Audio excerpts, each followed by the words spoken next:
तो यह सेशन हम लगातार कर रहे हैं, जिसमें हमारा देखिए 1 घंटा या सवा घंटे की क्लास होती है। उसमें आपको सभी टॉपिक से, जैसे आपका साइंस हो गया, जीके जीएस हो गया, रीजनिंग हो गया और मैथ हो गया, ये सभी ऑल टॉपिक आपके कवर हो जाते हैं। 1 घंटे या सवा घंटे की क्लास में मैं जो है इसे पूरा कंप्लीट करा देता हूँ। और इसका पीडीएफ आपको टेलीग्राम पे मिलेगा। और रेलवे के सभी प्रतियोगी परीक्षाएं, जैसे कि आप जानते हैं कि रेलवे का जो है सिलेबस सभी में लमसम समान रहता है। कुछ थोड़ा सा आपका इधर उधर हो जाता है, बाकी आपको सिलेबस समान ही मिलता है। जैसे साइंस आप देख सकते हैं कि आपका पूछा जाता है, जीके जीएस से भी प्रश्न आता है, रीजनिंग तो आपका वही रहता है, मैथ भी आपका वही रहता है। बस थोड़ा सा जो है 19-20 का फ़र्क मिलता है। तो इसी के साथ हम शुरू करते हैं आज की क्लास। तो चलिए कंप्लीट देखिएगा यह वीडियो। और देखिए इसमें हमारे टोटल 20 प्रैक्टिस सेट है और यह आपका 17 प्रैक्टिस सेट है। इसमें अभी आपके 3 सेट और बचे हुए हैं, वह भी आपको मैं जल्दी प्रोवाइड करा दूंगा। और अभी आप देख सकते हैं कि आपका टेक्नीशियन का जो है रीओपन फॉर्म आ चुका है। अगर जिनका छूट गया है वो अपना जो है संशोधन या फॉर्म अप्लाई दोबारा कर सकते हैं। तो चलिए इसी के साथ शुरू करते हैं हम आज की क्लास। आगे बढ़ने से पहले इम्पोर्टेंट सूचना उन विद्यार्थियों के लिए है जो आरआरबी एनटीपीसी की तैयारी कर रहे हैं और जो है परीक्षा क्रैक करना चाहते हैं। तो देखिए चक्षु प्रकाशन आपके लिए लेकर आया है बेस्ट बुक, जो कि आपकी देखिए इसमें आपको कॉम्बो पैक है। ये आपका इस कॉम्बो पैक में आपको रेलवे रीजनिंग के 6000 प्लस क्वेश्चन और साथ ही आपको रेलवे मैथ के 6000 प्लस क्वेश्चन चैप्टर वाइज और सोल्व पेपर इसमें आपको मिलेगा। और 6900 प्लस आपको जो है रेलवे सामान्य अध्ययन चैप्टर वाइज और सोल्व पेपर भी आपको जितने भी आरआरबी एनटीपीसी में आज तक के पीवाईक्यू पूछे गए हैं सभी का आपको इसमें मिलेगा। साथ ही आपको प्रैक्टिस सेट का जो है स्टडी गाइड भी मिलेगी।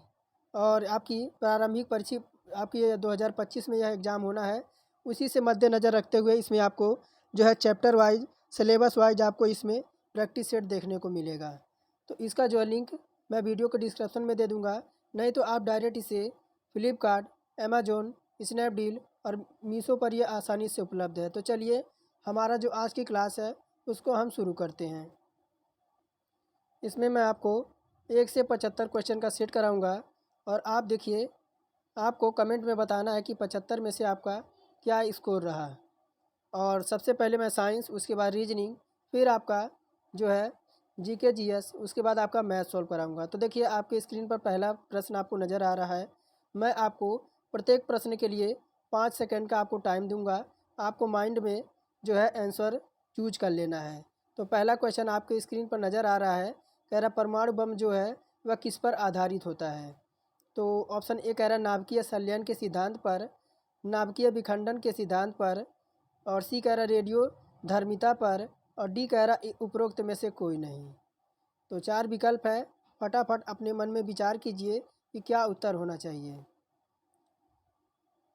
तो देखिए इसका हो जाएगा ऑप्शन नंबर बी, जो है परमाणु बम जो है वह नाभिकीय विखंडन की प्रक्रिया पर आधारित होते हैं। परमाणु बम में आपका यूरेनियम का प्रयोग किया जाता है। किसका? तो यूरेनियम का प्रयोग किया जाता है परमाणु बम में। यूरेनियम का जो है आपका इसका यूज किया जाता है। और यूरेनियम जो आपका होता है वह नाभिक में न्यूट्रॉन की बमबारी करने में उच्च ऊर्जा जो है इसमें आपकी छोड़ता है। यही परमाणु बम का सिद्धांत है। परमाणु बम में विस्फोटक सामान्य ताप पर और दाब पर संभावित होता है। इसी कारण परमाणु बम की जो अभिक्रिया होती है ना, वह नाभिकीय संलयन पर आधारित नहीं होती है।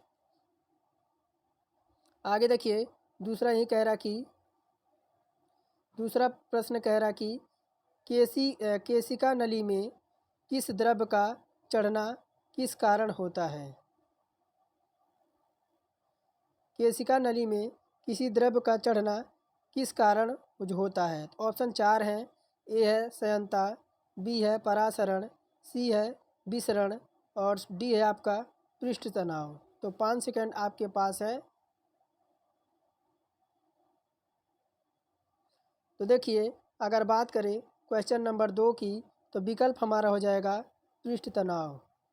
देखिए किसी भी द्रव का पृष्ठ तनाव यह बल होता है जो कि द्रव के पृष्ठ पर खींची गई काल्पनिक रेखाएं की लंबाई पर रेखा का लंबवत कार्य करता है, जिसमें आपका पृष्ठ तनाव बराबर क्या होता है, यानी टी बराबर आपका होता है बल यानी एफ, और लंबाई यानी आपकी क्या होती है, एल होती है। यह आपका जो होता है बल आपका क्या होता है, तो बल आपका किया गया कार्य होता है, और लंबाई जो होता है आपका वह क्षेत्रफल में परिवर्तन होता है, यानी टी बराबर एफ अपॉन आपका टी होता है, एफ अपॉन आपका एल होता है। यानी टी बराबर आपका क्या होता है, तो फोर्स इंटू में आपका लंबाई। तो हमारा विकल्प इसमें डी करेक्ट हो जाएगा। तीसरा नंबर देखिए, तीसरा नंबर कह रहा है पृष्ठ तनाव की इकाई है। तो पहला ऑप्शन कह रहा है डायन सेंटीमीटर, और डायन सेंटीमीटर पे -1, डायन सेंटीमीटर पे -2, या विकल्प डी कह रहा इनमें से कोई नहीं। तो पृष्ठ तनाव की इकाई पूछ रहा है, तो अगर बात करें तो पृष्ठ तनाव की जो इकाई होती है, देखिए विकल्प हमारा बी हो जाएगा, डायन सेंटीमीटर पे -1। क्या होता है, तो देखिए पृष्ठ तनाव किसी भी द्रव्य का वह गुण है जिसके कारण वह द्रव्य जो होता है वह न्यूनतम पृष्ठ ग्रहण करने की प्रवृत्ति रखता है। दूसरे शब्दों में कहें तो किसी द्रव्य के मुक्त पृष्ठ क्षेत्रफल पर खींची गई काल्पनिक रेखाएं जो है एकांक लंबाई पर कार्य करती हैं, और बल का पृष्ठ तनाव कहा जाता है। अब यही मैंने आपको बताया टी बराबर आपका क्या होता है, तो बल यानी आपका फोर्स, और एल यानी आपका लंबाई, यही आपका होता है पृष्ठ तनाव का जो है। आगे देखिए चौथे नंबर प्रश्न की ओर बढ़ते हैं। कह रहा है द्रवों में लंदन बल किस में मापा जाता है। तो विकल्प ए कह रहा कि ध्रुवीय अणुओं में, बी कह रहा अध्रुवीय अणुओं में, सी कह रहा हाइड्रोजन बंधीय अणुओं में, या डी कह रहा इनमें से कोई नहीं। तो अगर आपको लगता है कि मैं धीरे धीरे बोल रहा हूँ, तो आप जो है वीडियो की जो है क्वालिटी बढ़ा सकते हैं। और ये आपको देखिए, एक तो आपका 1.5 पे होता है, और एक तो आपका 2 पे होता है। तो आपको जैसा सहज लगे आप वैसा कर सकते हैं। तो देखिए चौथे का बी हो जाएगा ऑप्शन, ध्रुवीय अणुओं में। देखिए बवंडर बाल्स बलों को सबसे कमज़ोर बल लंदन बल कहा जाता है। द्रवों में अर्थात जो आपका अध्रुवीय अणुओं के मध्य एक विशेष प्रकार का आकर्षण बल आपका कार्य करता है, इस बल को लंदन बल कहते हैं। इस प्रकार के बल को आपका अल्पकालिक यानी जो सूक्ष्म निर्माण के कारण उत्पन्न होते हैं, यह अत्यंत आपके दुर्लभ बल होते हैं, यानी कमज़ोर बल होते हैं। पाँचवा नंबर प्रश्न सुनिए। कह रहा है कि किसी द्रव्य की सांद्रता सबसे अधिक किस में होती है। तो विकल्प देखिए, कह रहा ए जल में, ग्लाइकाल में, और एल्कोहल में, और डी कह रहा एसीटोन में। तो किसी द्रव्य की सांद्रता सबसे अधिक किस में होती है, यह पाँचवा नंबर प्रश्न पूछ रहा है। तो फटाफट उत्तर चुनिए, फिर मैं आपको उत्तर बताता हूँ। तो देखिए पाँचवें का हो जाएगा ऑप्शन नंबर बी, ग्लाइकाल। देखिए क्या होता है कि द्रवों का वह गुण जिसके कारण द्रव्य अपनी अलग अलग परतों के माध्यम से होने वाले अपेक्षित गति का जो है विरोध कर सकते हैं, इस गुण को तरल की जो है सांद्रता कहा जाता है। सांद्रता का गुण द्रवों और गैसों दोनों में पाया जाता है, और यह तरल के विभिन्न मध्य जो होता है उस पर सापेक्ष गति के विरूपण का विरोध करता है। आगे देखिए 6 नंबर कह रहा है जल के अणु आपस में किस बंध द्वारा संगठित रहते हैं। तो ऑप्शन देखिए, कह रहा है कि सहसंयोजी बंध है, बी है हाइड्रोजन बंध है, सी है आयनिक बंध है, और डी कह रहा बॉन्डर वाल्स बल है। तो जल के अणु जो आपस में किस बंध द्वारा संगठित रहते हैं, तो देखिए तो आपका होता है ना ऑप्शन नंबर बी, हाइड्रोजन बंध द्वारा। देखिए जल का सूत्र क्या होता है, तो जल का सूत्र आपका होता है H2O। अगर अणु एक दूसरे से हाइड्रोजन बंध द्वारा जुड़े होते हैं तो प्रत्येक अणु में 2 हाइड्रोजन यानी आपका 2 हाइड्रोजन और 1 ऑक्सीजन जो है संयोजक बंध का जो है बनाते हैं। जब पानी के अणुओं में एक साथ रखा जाता है तो उनके जो आंशिक धन होते हैं और ऋण आवेश होते हैं। आंशिक आपका धन होता है और इसमें आपका ऋणात्मक आपका आवेश होता है। यह परस्पर इस स्थिर वैद्युतीय आकर्षण बल के कारण हाइड्रोजन बंध बनाता है। अब यही बात करें, यहाँ देखिए आपका क्या होता है, यहाँ आपका हाइड्रोजन बंध बनाते समय एक तो आपका प्लस होता है, एक आपका प्लस होता है और एक जो आपका होता है वह माइनस होता है। इन्हीं के द्वारा जो है आपका 104 डिग्री सेंटीग्रेड पर किसी के 104 डिग्री पे आपका जो है यह कोण जो आपका है बंध कोण जो है आपका बनता है। 104.5 104.5 डिग्री पे जो है आपका बंध कोण जो है बनता है। आगे देखिए कह रहा है 7वां नंबर, ताप बढ़ाने के साथ द्रव का बहाव होता है तो बढ़ता है, घटता है, स्थिर रहता है। डी कह रहा इनमें से कोई नहीं। तो 7वें का ऑप्शन नंबर ए हो जाएगा, बढ़ता है। परमाणु द्वारा यह निष्कर्ष निकाला गया है कि काफ़ी हद तक द्रवों की जो सहनता होती है तो ताप पर निर्भर करती है, अर्थात पूरे ताप में बढ़ने पर सहनता जो है घट जाती है। और अगर यही बात करें तो बहाव बराबर क्या होता है, तो बहाव बराबर आपका होता है 1/सहनता गुणांक। क्या होता है,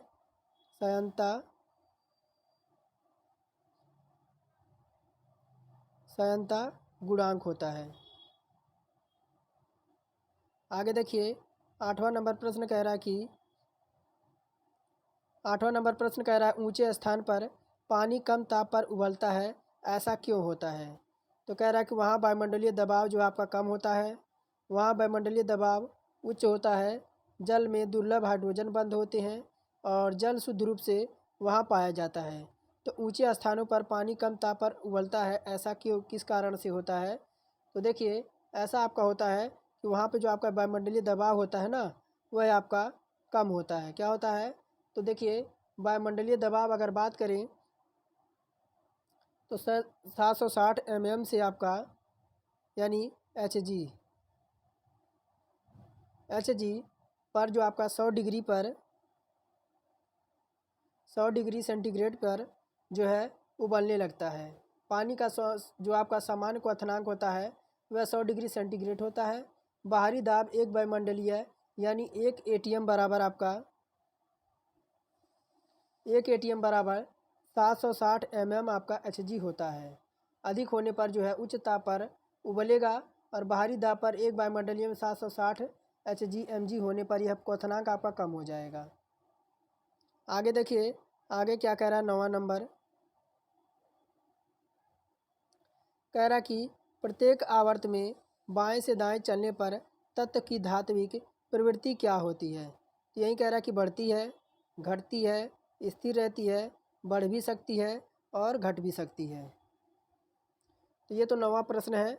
तो देखिए 9वां का क्या होगा, तो क्या हो जाएगा, ये आपकी घट जाएगी। क्या हो जाएगी, प्रत्येक आवर्त में बाएं से जो आपका है दाएं चलने पर तत्वों की धात्विक प्रवृत्ति आपकी घट जाती है। ऐसा क्यों होता है, ऐसा इसलिए होता है कि आवर्त सारणी में प्रत्येक आवर्त के बाएं से दाएं जाने पर अगर हम लेफ्ट से कहाँ से, अगर देखिए बाएं से अगर हम दाएं जाएं, बाएं से अगर हम दाएं जाएं तो आपकी परमाणु त्रिज्या, विद्युत धनात्मक लक्षण, तात्विक गुण, तत्वों का अपचयन, ऑक्साइड की क्षारीय प्रकृति जो है वह घटने लगती है। अब यही देखिए 10वां नंबर प्रश्न कह रहा है क्षारीय मृदा धातु कौन सी है। तो क्षारीय मृदा धातु कौन सी है, तो 4 विकल्प आपको दिख रहे होंगे यहाँ पे। तो क्षारीय मृदा धातु पूछ रहा है, क्षारीय मृदा धातु कौन सी है। तो देखिए 10वें का ऑप्शन नंबर सी हो जाएगा आपका BaSrCa। यानी देखिए क्षारीय धातुएं कौन सी होती हैं, क्षारीय धातुएं जो वह होती हैं जो आपकी एस ब्लॉक में होती हैं। कौन सी, जो आपके एस ब्लॉक में होती हैं वह आपकी क्षारीय धातु होती हैं। और वर्ग के आपके यह आपका वर्ग सेकंड के ए में आपका रखा गया है। इनके बाह्य कोश में आपके 2 इलेक्ट्रॉन होते हैं और यह प्रबल धन विद्युतीय तत्व होते हैं। इनके ऑक्साइड क्षारीय मृदा के समान आपका अम्लीय होते हैं। इन्हें क्षारीय मृदा धातुएं कहा जाता है। जैसे आपका Be क्या है, तो आपका देखिए ये क्या है, तो आपका बेरियम है। क्या है, तो बेरिलियम है। और और एस आर क्या है? तो एस आर आपका क्या है? एस आर आपका सी आपका, आगे देखिए सी आपका कैल्शियम है यहीं पे। आगे देखिए क्या कह रहा है 11 नंबर प्रश्न, कह रहा ऑक्सीजन व सल्फर को एक ही समूह पर रखने का कारण है। तो कह रहा है कि वहातम परमाणु कक्ष में इलेक्ट्रॉनों की संख्या, उनकी परमाणुकता, उनकी भौतिक अवस्था, डी कह रहा उनके अणुओं की संरचना। तो ऑक्सीजन और सल्फर को एक समूह में रखने का कारण क्या होता है? तो देखिए यह हमारा हो जाएगा ऑप्शन नंबर ए। देखिए ऑक्सीजन के सल्फर को आवर्त सारणी में एक ही समूह पर रखा गया है क्योंकि इसके बाहत्तम कोश में इलेक्ट्रॉनों की संख्या समान होती है। अगर ऑक्सीजन की बात कर रहा है तो देखिए ऑक्सीजन की बात कर रहा है तो ऑक्सीजन के 8 होते हैं, 8 होते हैं जिसमें आपका 1s² और 2s, और यहीं पे आपका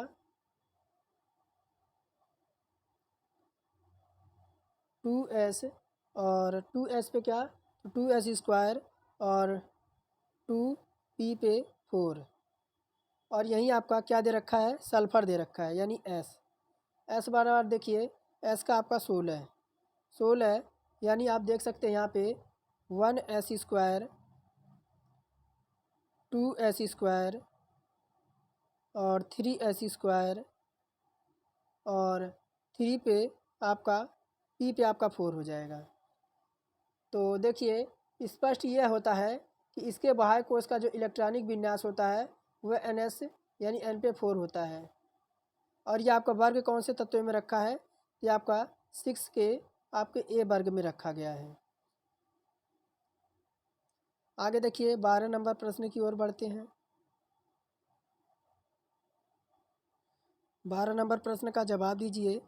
कह रहा कि फोफलेदार तांबा होता है तो शुद्ध कॉपर का तांबे का अयस्क है, तांबे का मिश्र धातु है, तांबा जिसमें 2% आपकी अशुद्धियाँ होती हैं, तो फोफलेदार तांबा होता है। तो 4 विकल्प आपके सामने नज़र आ रहे हैं। तो देखिए यह आपका होता है विकल्प नंबर डी। इसमें जो आपका होता है ना, इसमें 2% आपकी अशुद्धियाँ होती हैं। फोफलेदार तांबे में जो लगभग आपके 98% इसमें आपका क्या होता है? तो 98% इसमें आपका तांबा होता है। 98% इसमें आपका तांबा होता है और 2% इसमें आपको अन्य धातुएं मिलेंगी।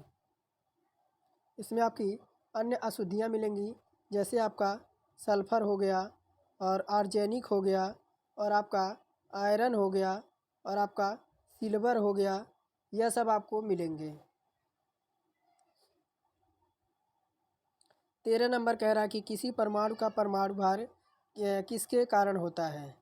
तो विकल्प कह रहा है प्रोटीन और न्यूट्रॉन और प्रोटॉन और न्यूट्रॉन, बी कह रहा है इलेक्ट्रॉन और न्यूट्रॉन, सी कह रहा प्रोटॉन, डी कह रहा प्रोटॉन इलेक्ट्रॉन और न्यूट्रॉन। तो किसी परमाणु का परमाणु भार किसके कारण होता है? तो 13 का बात करें हम तो देखिए 13 का ऑप्शन नंबर ए हो जाएगा, प्रोटॉन और न्यूट्रॉन। अगर बात करें किसी भी तत्व का परमाणु भार वह संख्या होती है जो यह प्रदर्शित करता है कि तत्व का एक परमाणु कार्बन 12 के कुछ भाग होते हैं, यानी कितना? 1/12 का भाग होता है। द्रव्यमान तथा हाइड्रोजन के आपके 1.08 भाग द्रव्यमान से गुणा भारी होता है। अगर यहीं परमाणु भार बराबर बात करें तो क्या होता है? तो परमाणु भार बराबर आपका क्या होता है? तो प्रोटॉनों की संख्या प्लस आपका क्या होता है? तो न्यूट्रॉनों की संख्या। आगे देखिए 14 नंबर कह रहा है मिश्रण किसका परिणाम है?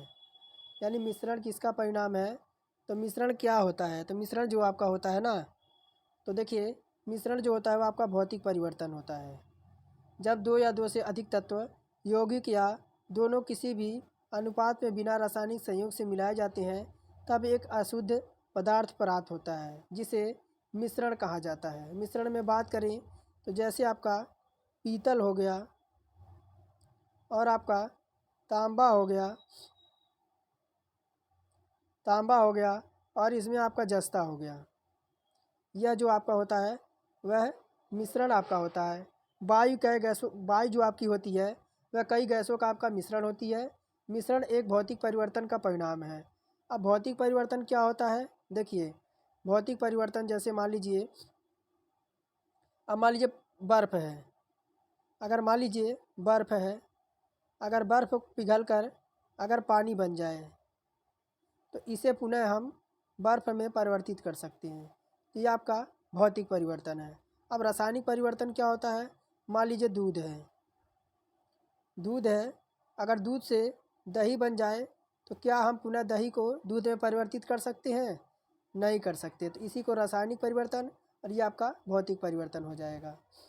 आगे देखिए, आगे कह रहा है कि एक यौगिक रखता है क्या निश्चित है, तो कह रहा कि गलनांक, एक यौगिक का रहता क्या है निश्चित, तो गलनांक है, क्वथनांक है, गलनांक और क्वथनांक दोनों है, और डी कह रहा इनमें से कोई नहीं है। तो एक यौगिक हमेशा क्या निश्चित रखता है, तो अगर 15 की बात करें तो गलनांक और क्वथनांक दोनों होता है। 16 नंबर देखिए क्या कह रहा है कि इलेक्ट्रॉन के बारे में कौन सा तथ्य जो है आपका सही नहीं है। तो इलेक्ट्रॉन के बारे में कौन सा कथन सत्य नहीं है, तो कह रहा है यह एक कण है, तो यह एक कण है, यह तो बिल्कुल सत्य हो जाएगा। दूसरा कह रहा है यह तरंग के समान है, तो यह भी सत्य हो जाएगा, हमें रॉन्ग बताना है। और सी कह रहा है कि कक्षकों में घूमते समय ऊर्जा निकलता है, तो यही हमारा जो है रॉन्ग हो जाएगा, विकल्प नंबर सी। यानी देखिए, एक फ्रांसीसी वैज्ञानिक लुइस डी ब्रागली थे, कौन थे, तो लुइस डी ब्रागली थे। लुइस डी ब्रागली ने क्या बताया है कि प्रकाश जो समय तरंग एक कण के भांति व्यवहार करता है, उसी प्रकार पदार्थ भी कण तरंग दोनों ही प्रकार के पदार्थों में कण और तरंग के जो है गुण दर्शाता है। डी ब्रागली के अनुसार किसी परमाणु में चक्कर लगाने वाले इलेक्ट्रॉन कण जो होते हैं, दोनों तरंगों के गुण जो है प्रदर्शित करते हैं। यही बात करें तो इलेक्ट्रॉनों का तरंग दैर्घ्य बराबर आपका क्या होता है, इलेक्ट्रॉनों का जो तरंग दैर्घ्य बराबर आपका क्या होता है, तो ये होता है आपका h बटा आपका होता है क्या, mv, ये आपका होता है।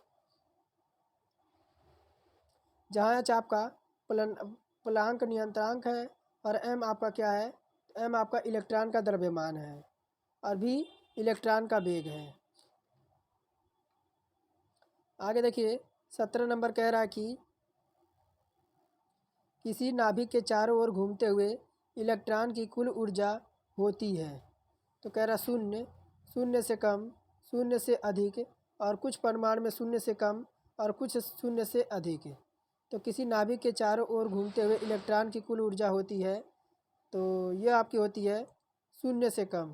किससे, तो शून्य से कम, बी ऑप्शन हम लगा देंगे कि देखिए किसी नाभिक के चारों ओर घूमते हुए इलेक्ट्रॉन की जो कुल ऊर्जा होती है उसका जो मान मान होता है वो आपका, तो देखिए -13.6 EV आपका होता है। अब यही बात करें जो कि शून्य से कम है और कक्षाओं की संख्या वृद्धि के साथ इलेक्ट्रॉन की जो है ऊर्जा इसमें बढ़ जाती है।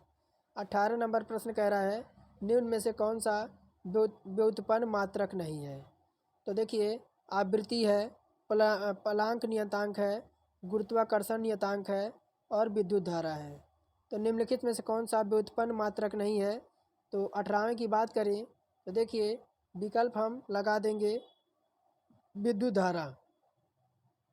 विद्युत धारा एक मूल राशि होती है, क्या होती है, विद्युत धारा जो होती है वह मूल राशि होती है, जिस कारण से इसे व्यक्त करने के लिए दूसरी राशियों की जो है आवश्यकता नहीं होती है। इसका मात्रक क्या होता है, तो विद्युत धारा का जो मात्रक होता है वह आपका एम्पियर होता है और इसका गुरुत्वाकर्षण नियतांक जो होता है वह जी होता है। आगे बढ़ते हैं 19 नंबर की ओर। कह रहा कि सरल रेखा में गति करते एक कण का विस्थापन s बराबर 8 स्क्वायर और प्लस 3t-5 है, जहाँ s सेंटीमीटर t सेकेंड है, तो कण का प्रारंभिक वेग पूछ रहा है। तो कण का प्रारंभिक वेग पूछ रहा है। तो चलिए मैं यहाँ इसे सॉल्व करता हूँ। अगर क्या आपका दे रखा था, तो देखिए यहाँ टाइम आपका दे रखा है, यानी टी बराबर आपका क्या दे रखा था, तो टी बराबर आपका 0 हो जाएगा। और यहीं पे बात करूँ तो आपका एस बराबर क्या दे रखा था, तो एस बराबर आपका दे रखा था 8t² प्लस 3t-5 दे रखा था। अब यही बात करें तो एस सापेक्ष अवकलन करने पर आपका क्या होता है, एस के सापेक्ष आपका अवकलन करने पर आपका डी एस बटे आपका क्या होता है, तो डी टी होता है। अब यही बात करें तो आपका कितना था, तो 16t प्लस 3 और माइनस का 0। अब देखिए t बराबर तो आपका 0 है, तो v बराबर आपका क्या हो जाएगा, तो 16 गुणे 0 प्लस 3। अब क्या आ जाएगा, अगर हम किसी संख्या में 0 से गुणा करेंगे तो उसका मान 0 आ जाएगा और इधर आपका प्लस का 3 हो जाएगा। तो v बराबर क्या आ जाएगा, v बराबर हमारा 3 आ जाएगा। तो प्रारंभिक वेग हमारा क्या हो जाएगा, 3 सेंटीमीटर आपका हो जाएगा। क्या हो जाएगा, 3 सेंटीमीटर हो जाएगा, जो कि आप देख सकते हैं आपका पहला प्रश्न इसमें करेक्ट हो जाएगा, उत्तर ए 3 सेंटीमीटर प्रति सेकंड हो जाएगा। कह रहा एक सीधी रेखा में चलते कण का प्रारंभिक वेग 10 सेंटीमीटर प्रति सेकंड है, तो इसका मंदन 2 मीटर प्रति सेकंड स्क्वायर है। इस कण द्वारा 5वें सेकंड में चली गई दूरी पूछ रहा है। तो देखिए क्या कह रहा है, 21 नंबर प्रश्न है। अगर बात करें कण का प्रारंभिक वेग आपका क्या दे रखा है, यानी u बराबर आपका दे रखा है 10 मीटर प्रति सेकंड दे रखा है। तो अब बात करें ऋणात्मक त्वरण आपका कितना दे रखा है, यानी a बराबर आपका दे रखा है -2 मीटर प्रति सेकंड स्क्वायर दे रखा है। अब यही बात करिए दूरी आपका कितना दे रखा है, एस एन बराबर दूरी कितना दे रखा है, ये आपका हो जाएगा u प्लस हाफ आपका a और ब्रैकेट में हो जाएगा 2n - 1, यह हो जाएगा। अब 5वें सेकंड में चली गई दूरी क्या हो जाएगी, यानी 5वें सेकंड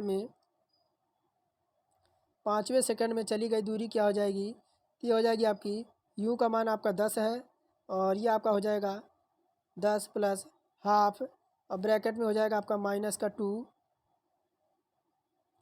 -2 और एक ब्रैकेट में हो जाएगा आपका 2 प्लस n का मान आपका 5 और माइनस आपका 1 हो जाएगा। अब देखिए S5 बराबर हमारा क्या हो जाएगा, ये आपका हो जाएगा क्या, तो इधर तो आपका हो जाएगा 10, इससे काट देंगे तो आपका 10 हो जाएगा और 5 दूना 10 और -1 ही आपका क्या हो जाएगा, इधर आपका हो जाएगा 10 - 1 हो जाएगा, 10 - 1 हो जाएगा। S5 बराबर आपका क्या हो जाएगा 10 और 10 में से आपका 1 जाएगा तो आपका -9 आ जाएगा। तो आपका क्या आ जाएगा, तो -9 S5 बराबर आपका हो जाएगा 1 आ जाएगा। कितना आ जाएगा, 1 मीटर आ जाएगा। अब 1 मीटर आपका देखिए कहाँ पर है, तो 1 मीटर हम देखिए कहाँ पर है, तो 1 मीटर हमारा पहले ही ऑप्शन में मिल रहा है, पहले का जो है हम लॉक कर देंगे। अब देखिए क्या कह रहा है, कह रहा संविधान के किस भाग में पंचायती राज व्यवस्था संबंधित प्रावधान दिया गया है। तो ऑप्शन नंबर ए लगा देंगे हम। देखिए ऑप्शन नंबर हम ए लगा देंगे, यानी 9वां। किस में, अगर ये नहीं आपको समझ आ रहा रोमन अंक, तो ये आपका 9वां है। क्या है, तो 9वां है। अगर बात करें संविधान भाग के 9वें में पंचायती राज व्यवस्था का प्रावधान है और ये आपका 73वें संविधान संशोधन द्वारा यह मान्यता प्राप्त हुई है। आगे देखिए 22 नंबर का प्रश्न कह रहा है कि भारतीय पशु चिकित्सा विज्ञान अनुसंधान संस्था कहाँ पर आपका अवस्थित है। तो बरेली है, मथुरा है, करनाल में है या पटना में है। तो भारतीय पशु चिकित्सा विज्ञान अनुसंधान कहाँ पर आपका अवस्थित है, तो 22 का ऑप्शन ए लगा देंगे हम, बरेली में। कहाँ पे? तो ये जो आपका स्थित है बरेली में स्थित है। अब इसकी स्थापना की बात करें तो इसका जो स्थापना हुआ था 1889 ईस्वी में हुआ था। अब बरेली आपका कहाँ है? तो बरेली आप सभी जानते हैं, बरेली उत्तर प्रदेश में है। आगे देखिए 23 नंबर प्रश्न कह रहा है कलिंग युद्ध का विवरण हमें ज्ञात होता है। तो हमें जो कलिंग युद्ध का है वो किसके द्वारा हमें ज्ञात होता है? तो 13वें शिलालेख पर और रुमनदेई स्तंभ लेख द्वारा, हेनसांग के विवरण द्वारा, या प्रथम लघु शिलालेख द्वारा। तो कलिंग युद्ध का विवरण हमें कहाँ से ज्ञात होता है? 23 नंबर प्रश्न हमसे पूछ रहा है। तो 23 का हमारा हो जाएगा 13वें शिलालेख द्वारा। अब देखिए अशोक के 13वें शिलालेख में उसके कलिंग युद्ध में जो आपका हुआ था कब? तो 261 ईसा पूर्व, 261 ईसा पूर्व का विवरण प्राप्त होता है। इस युद्ध में जो है भीषण नरसंहार को देखकर अशोक ने बौद्ध धर्म अपना लिया था। अब 24 नंबर पूछ रहा है लॉर्ड डलहौजी के विलय नीति का प्रथम शिकार निम्नलिखित में से कौन हुआ था? तो झांसी था, सतारा था, करौली था, या संबलपुर था। तो लॉर्ड डलहौजी का जो विलय नीति था वह प्रथम शिकार कौन सा शहर हुआ था? तो ये हुआ था आपका सतारा। क्या हो जाएगा? तो ऑप्शन नंबर बी हम लगा देंगे कि लॉर्ड डलहौजी ने अपना जो है व्यक्तिगत सिद्धांत यानी हड़प नीति उसने कब लागू की थी? तो 1848 ईस्वी में। 1848 ईस्वी में इसने हड़प नीति लागू किया। हड़प नीति का अंग्रेज़ों राज में विलय किया गया और इसके चक्कर लगाने वाले और इस नीति के तहत 1849 में, कब? तो 1849 में जैतपुर और संभलपुर में, 1850 में बालाघाट में और 1853 में झांसी के और 1856 में अवध को कुशासन आरोप में हस्तगित किया गया। तो सबसे पहले आपका हुआ था कहाँ पे? तो सतारा में 1848 में और आपका जो 1849 में हुआ था कहाँ पे? तो आपका संभलपुर में। कहाँ पे? तो आपका जो 1849 में हुआ था वो आपका संभलपुर में हुआ था और उसके बाद जो आपका 1850 हुआ था वह आपका बालाघाट यानी बालाघाट में हुआ था। 1853 में आपका झांसी में हुआ था। आगे देखिए 25 नंबर कह रहा है कि निम्नलिखित दर्रों में से किससे होकर लेह जाने का रास्ता है? तो ऑप्शन कह रहा कि जोजिला है, सिपकिला दर्रा है, चुम्बी घाटी है और बनिहाल है। तो 25 नंबर प्रश्न है और फटाफट देखिए और उत्तर बताइए। अब बात करें तो ऑप्शन नंबर ए हो जाएगा जोजिला दर्रा। अब ये जोजिला दर्रा कहाँ पर है? तो जोजिला दर्रा आपका कश्मीर में है। कहाँ पे? तो जोजिला दर्रा जो आपका है वह कश्मीर में है और यह श्रीनगर से होकर लेह जाने का मार्ग है। इसमें 3528 मीटर जो है ऊंचाई पर स्थित इस दर्रे से होकर जोजिला सुरंग बनाई जा रही है। यह लेह लद्दाख क्षेत्र के पूरे वर्ष हेतु संयोजकता उपलब्ध कराएगी। और बनिहाल दर्रा पीर पंजाल श्रेणी में स्थित है। बनिहाल दर्रा कहाँ पर है? तो बनिहाल दर्रा जो आपका है वह पीर पंजाल, कहाँ पे? तो पीर पंजाल में आपका स्थित है। और यही बात करें जो जम्मू श्रीनगर से जोड़ता है। और चुम्बी घाटी आपका दे रखा है, ये आपका तिब्बत में स्थित है। कहाँ पे? तो ये आपका तिब्बत में स्थित है। और सिपकिला दर्रा जो आपका दे रखा है, सिपकिला दर्रा यह आपका हिमाचल प्रदेश में है। कहाँ पे? तो हिमाचल प्रदेश में है। अब देखिए कह रहा तेलंगाना के नए मुख्यमंत्री के रूप में 7 दिसंबर 2023 को किसने शपथ ली है? तो आप सब जानते होंगे ये आपके हैं रेवंत रेड्डी।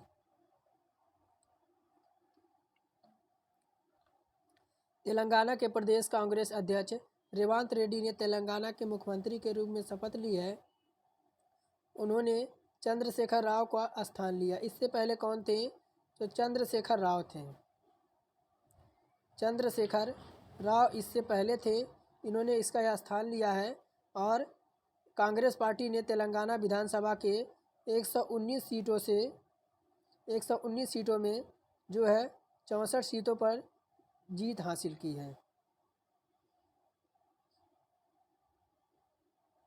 कह रहा भारतीय मूल के किस लेखिका को ब्रिटिश अकादमी बुक प्राइज से सम्मानित किया गया है? तो ऑप्शन कह रहा कि शिखा वर्मा है, शोभना कुमारी हैं, और नंदिता दास हैं, और भावना सिंह हैं। तो भारतीय मूल के किस लेखिका को ब्रिटिश अकादमी जो है बुक प्राइज से सम्मानित किया गया है? तो ये जो देखिए ये हैं आपकी नंदिता दास हैं। और भारतीय मूल की लेखिका नंदिता दास को उनकी पहली पुस्तक कौन सी पुस्तक थी? तो ये थी आपकी, ये थी क्या? तो कोर्टिक। क्या थी? तो कोर्टिक इंडिया। कोर्टिक इंडिया। इसने Mughal India and the original of empire के लिए ब्रिटिश अकादमी बुक से सम्मानित किया गया है। कह रहा केंद्र सरकार ने अनुसूचित जाति वर्ग के छात्रों के लिए किस नाम से आवासीय शिक्षा योजना की शुरुआत की है? तो ऑप्शन देखिए, कह रहा कि सृष्टि ज्ञान, श्रेष्ठ है, दीक्षा है, और निपुण है। तो केंद्र सरकार ने अनुसूचित जाति वर्ग के छात्रों के लिए किस नाम से आवासीय शिक्षा योजना की शुरुआत किया है? तो 28 का हम लगा देंगे श्रेष्ठ। देखिए, केंद्र सरकार ने अनुसूचित जाति के छात्रों को सामाजिक आर्थिक उत्थान और व्यापक विकास के लिए सामाजिक लक्ष्य क्षेत्रों को घोषित किया है। विद्यालय में छात्रों के लिए आवासीय शिक्षा योजना हेतु श्रेष्ठ की शुरुआत की गई है। इस योजना के कार्यालय 2 अलग अलग उपायों से किया जाएगा। लगभग इसमें आपके 3,000 आपके अनुसूचित जाति के माता पिताओं को वार्षिक आय जिनकी है 2.5 लाख रुपए, 2.5 लाख रुपए है, वह सीमा के भीतर आते हैं। तो ऐसे प्रत्येक वर्ष में नेशनल टेस्टिंग एजेंसी यानी आपका NTA, national test agency NTA आयोजित स्तर की परीक्षा के माध्यम से उन्हें चुना जाएगा। अब देखिए, कह रहा हाल ही में किस राज्य सरकार ने कृषि यंत्रीकरण योजना के तहत कृषि उपकरणों पर 50% सब्सिडी देने की घोषणा की है? तो ऑप्शन में है गुजरात, हरियाणा, उत्तर प्रदेश और बिहार। तो हम अपना उत्तर लगा देंगे, क्या हो जाएगा? उत्तर प्रदेश। उत्तर प्रदेश सरकार द्वारा कृषि यंत्रीकरण योजना के तहत कृषि उपकरणों पर 50% कितना? 50% सब्सिडी देने की घोषणा की गई है। अब 30 नंबर आपका लास्ट प्रश्न होगा, उसके बाद हम जो है रीजनिंग की तरफ बढ़ेंगे। अब रीजनिंग की आपको कॉपी कलम लेकर बैठना है। अब कह रहा कि विश्वनाथन आनंद को पीछे छोड़ते हुए भारत का नंबर 1 एक शतरंज खिलाड़ी कौन बन गया है? तो रमेश बाबू, प्रज्ञानंदन है, और परिमा रंजन नेगी हैं, डॉक्टर गुकेश हैं, और कृष्णन शशि किरण हैं। तो 30 का हमारा हो जाएगा रमेश बाबू, प्रज्ञानंदन। आगे देखिए, अब आपका रीजनिंग से प्रश्न है, कॉपी कलम की आपको ज़रूरत पड़ेगी। आप कभी वीडियो को पॉज करके पहले क्वेश्चन लगाएंगे, फिर आप देखेंगे कि मैं कैसे सॉल्व कर रहा हूँ। तो देखिए, पहला प्रश्न हमारा क्या पूछ रहा है? कह रहा उस विकल्प को आपको चयन करना है जो तीसरे शब्द से उसी प्रकार संबंधित है जैसे दूसरा शब्द आपका पहले से संबंधित है। तो कह रहा उत्साहित का आपका उदास दे रखा यानी अपोजिट है, तो कम करने का अपोजिट आपका क्या हो जाएगा? ऑप्शन है शांत करना, अधिक करना, शांत है, या राहत है। तो देखिए, अगर बात करें जिस प्रकार उत्साहित जो होता है वह उदास का यानी अपोजिट होता है, उसी प्रकार जो है कम करने का आपका हो जाएगा अधिक करना। अब कह रहा कि संदीप का एक भाई है, क्या है? तो मान लीजिए संदीप का एक भाई है, संदीप आपका यहाँ हो जाएगा। संदीप का एक भाई है। संदीप का एक भाई है जिसका नाम क्या है? तो अंकुर है। संदीप का एक भाई है जिसका नाम अंकुर है और संदीप किशन का बेटा है।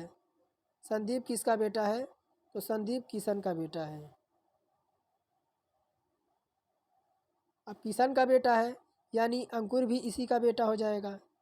अंकुर भी तो इसी का बेटा हो जाएगा जब संदीप इसका बेटा है। अब देखिए क्या कह रहा है। कह रहा बलजोर किशन का पिता है, यानी बलजोर जो है, देखिए बलजोर यहाँ पे आएगा।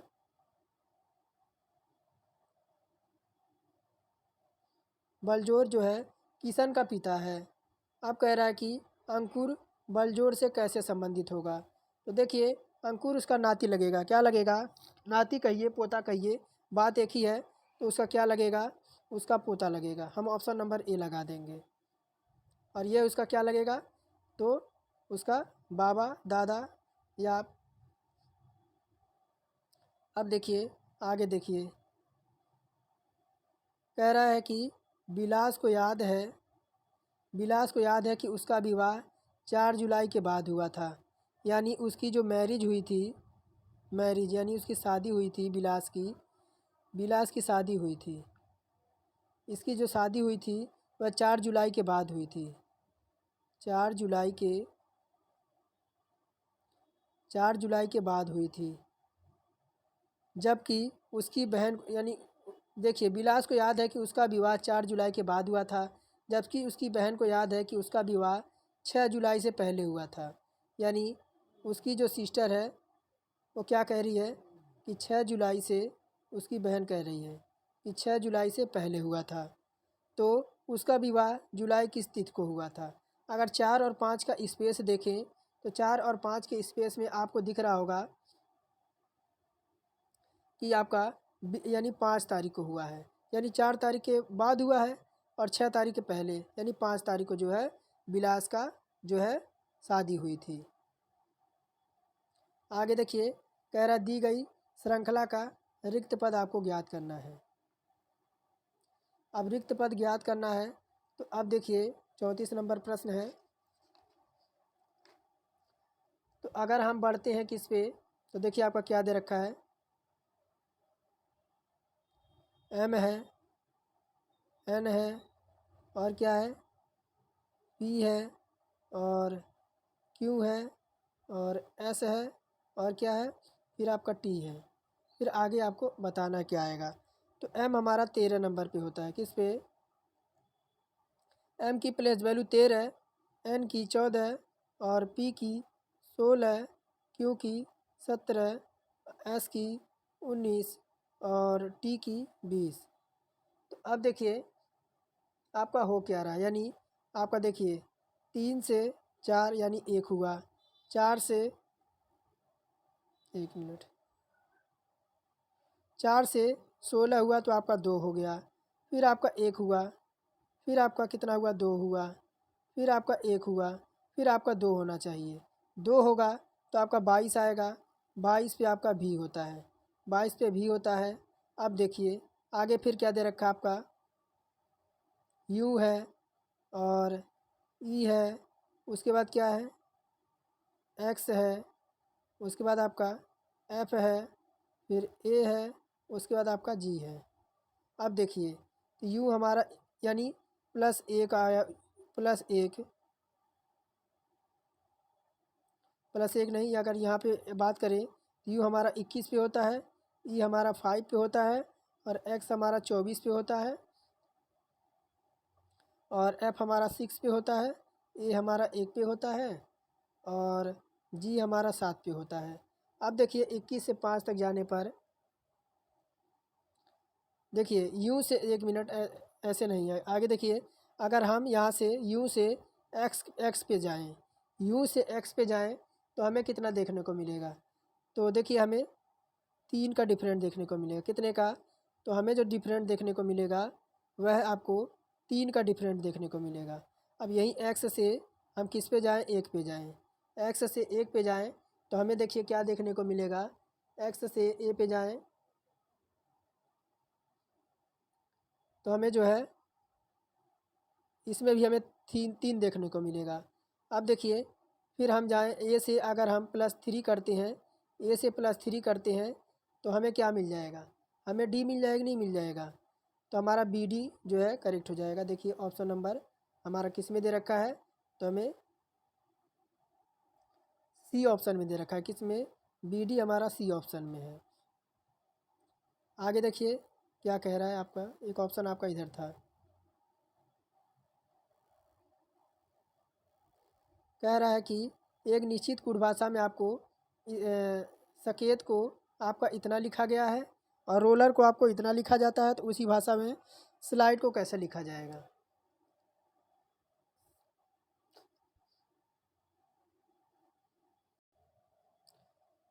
तो देखिए आप लोगों का छोटा सा टेस्ट होगा, ये आपका रहेगा आपके लिए होमवर्क। इसका स्क्रीनशॉट लीजिए और कमेंट में बताइए कि इनमें से आपका कौन सा उत्तर होना चाहिए इसका। मैं आपको जो है फिर आपको मैं कमेंट में बताऊंगा। तो 35 आपके लिए होमवर्क रहेगा। आगे देखिए क्या कह रहा है, कह रहा कि एक प्रवासी पक्षी उत्तर की ओर 40 किलोमीटर तक उड़ता है। यानी प्रवासी पक्षी है जो है उत्तर की ओर, उत्तर की ओर